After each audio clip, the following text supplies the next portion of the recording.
चलिए जानते हैं आज की देश और दुनिया की महत्वपूर्ण 25 बड़ी खबरें सिर्फ 5 मिनट में। उससे पहले चैनल पर नए हैं तो सब्सक्राइब कर लें और घंटी को भी दबा दें। बिहार चुनाव खत्म होते ही कांग्रेस को लगा बड़ा झटका। पूर्व केंद्रीय मंत्री शकील अहमद ने दिया इस्तीफा। दिल्ली में लाल किले के पास हुए कार धमाके की जांच ये भारतीय जांच एजेंसी यानी एनआईए करेगी। केंद्रीय गृह मंत्रालय ने इसका फैसला लिया है और जांच का जिम्मा एनआईए को सौंप दिया है। फरीदाबाद से गिरफ्तार डॉक्टर शाहीन पर बड़ा खुलासा। आतंकी मसूद की बहन ने सौंपी थी महिरा विंग की कमान।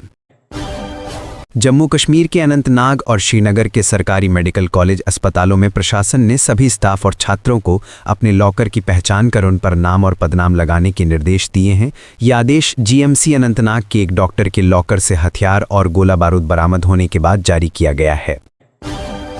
दिल्ली की एक अदालत ने मंगलवार को पूर्व रेल मंत्री लालू प्रसाद यादव और उनकी पत्नी राबड़ी देवी की उस याचिका को खारिज कर दिया जिसमें उन्होंने आईआरसीटीसी घोटाला मामले में रोजाना सुनवाई के खिलाफ अपील की थी। अमेरिका से आई खुशखबरी। ट्रंप का बड़ा ऐलान, बोले कि घटा देंगे भारत पर लगा टैरिफ। फरीदाबाद के अल-फलाह यूनिवर्सिटी में हरियाणा और दिल्ली पुलिस ने संयुक्त रूप से छापा मारा है। इस यूनिवर्सिटी का दिल्ली ब्लास्ट से कनेक्शन सामने आया है। दिल्ली के लाल किला के पास हुए धमाके में 9 लोगों की मौत हो गई और 20 से अधिक घायल हुए हैं। अमेरिका, रूस, मालदीव, नेपाल सहित कई देशों ने इस घटना पर शोक जताया और भारत के प्रति एकजुटता व्यक्त की। पूर्णिया के सांसद पप्पू यादव ने दिल्ली बम धमाकों को लेकर केंद्रीय गृह मंत्री अमित शाह पर बोला तीखा हमला।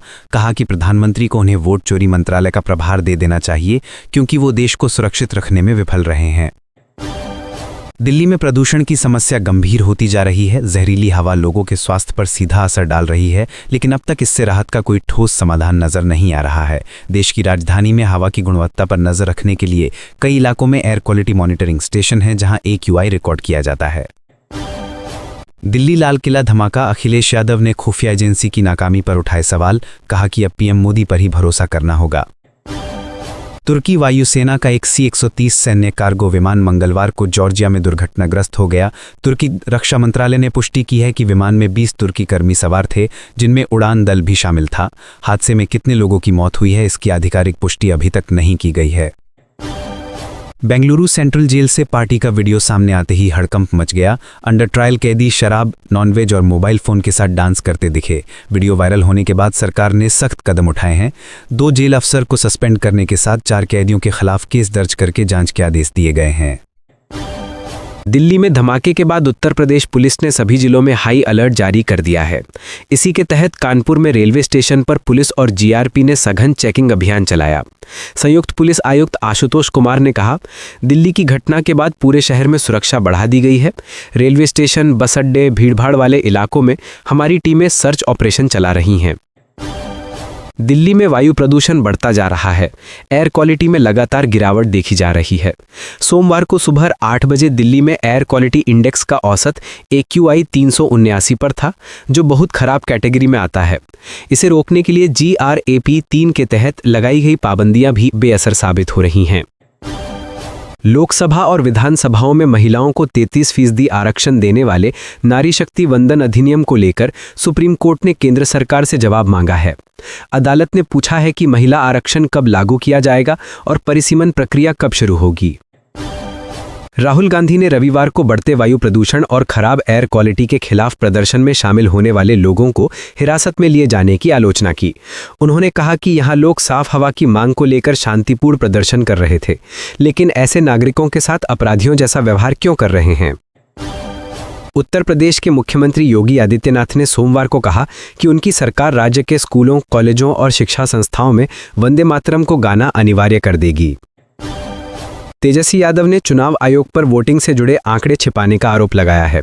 उन्होंने एक प्रेस कॉन्फ्रेंस में कहा कि बिहार में पहले चरण का चुनाव 6 नवंबर को हुआ था। 4 दिन बीत जाने के बाद भी डेटा सार्वजनिक नहीं किया गया। कितने पुरुषों और कितनी महिलाओं ने वोट दिए, पहले तो उसी दिन मैनुअली आंकड़े बता दिए जाते थे। आज तो टेक्नोलॉजी का ज़माना है, फिर भी डेटा नहीं आया है। आखिर डेटा क्यों छुपाया जा रहा है? बीजेपी अपने पाप करती रहेगी और चुनाव आयोग उसे ढकता रहेगा। चुनाव आयोग मर चुका है, ये एक औजार बन गया है। पंजाबी सुपरस्टार दिलजीत दोसांझ को खालिस्तानी गुंडों से लगातार धमकियां मिल रही हैं। आतंकी पन्नू की धमकी के बाद ऑस्ट्रेलिया के पर्थ में उनके कॉन्सर्ट में खालिस्तान समर्थक नारे लगाए गए। अब खालिस्तानी गुंडों ने न्यूजीलैंड के ऑकलैंड में होने वाले उनके अगले शो को भी बाधित करने की धमकी दी है। असम कैबिनेट का बड़ा फैसला, राज्य में बहुविवाह पर लगेगा बैन। सरकार 25 नवंबर को विधानसभा में बिल पेश करेगी। पीड़ित महिलाओं को मिलेगा मुआवजा, दोषियों को हो सकती है 7 साल तक की सजा।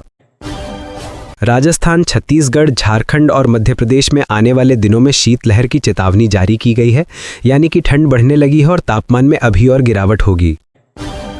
अमित शाह ने कहा, अभी अभी मोदी जी और नीतीश कुमार जी ने 1.41 करोड़ जीविका दीदी के बैंक खातों में 10-10 हज़ार रुपये डालने का काम किया है। आप एक बार फिर एनडीए सरकार बनाइए। हम आने वाले 2.5 साल में जीविका दीदी के बैंक खाते में 2 लाख रुपए और डालने का काम करेंगे। राहुल गांधी ने पीएम मोदी पर बोला हमला, कहा नरेंद्र मोदी सिर्फ अडानी अंबानी से बात करते हैं, सूट बूट वालों से मिलते हैं।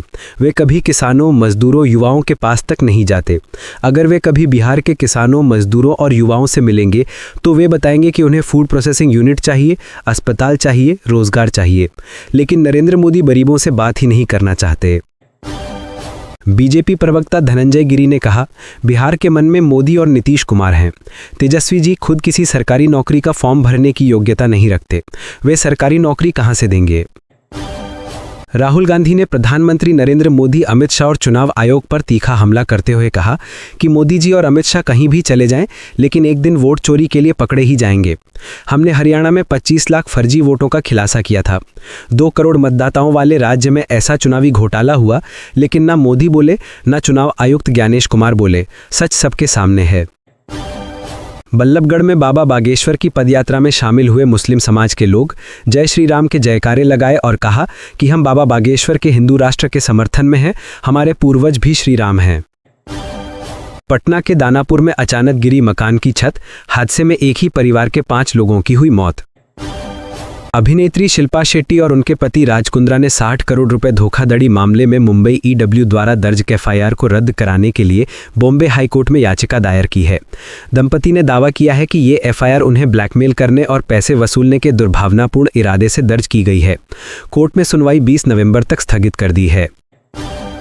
हिंदी सिनेमा के दिग्गज एक्टर प्रेम चोपड़ा को मुंबई के लीलावती अस्पताल में भर्ती कराया गया है। बताया जा रहा है कि 90 साल के एक्टर को हार्ट से जुड़ी समस्या के कारण एडमिट किया गया है। हालांकि इस समय वे खतरे से बाहर हैं। उन्हें 2 से 3 दिन में छुट्टी दे दी जाएगी। अमेरिका में सरकारी शटडाउन को खत्म करने के मकसद से किया गया एक समझौता सेनेट से पारित हो गया है, जिससे इस गतिरोध को खत्म करने का रास्ता खुल गया है। चीन ने कार मैन्युफैक्चरिंग में इस्तेमाल होने वाले चिप्स पर निर्यात कंट्रोल हटाया। चीन के वाणिज्य मंत्रालय ने कहा है कि उसने कार मैन्युफैक्चरिंग के लिए अहम कंप्यूटर चिप्स के निर्यात पर लगा नियंत्रण हटा लिया है।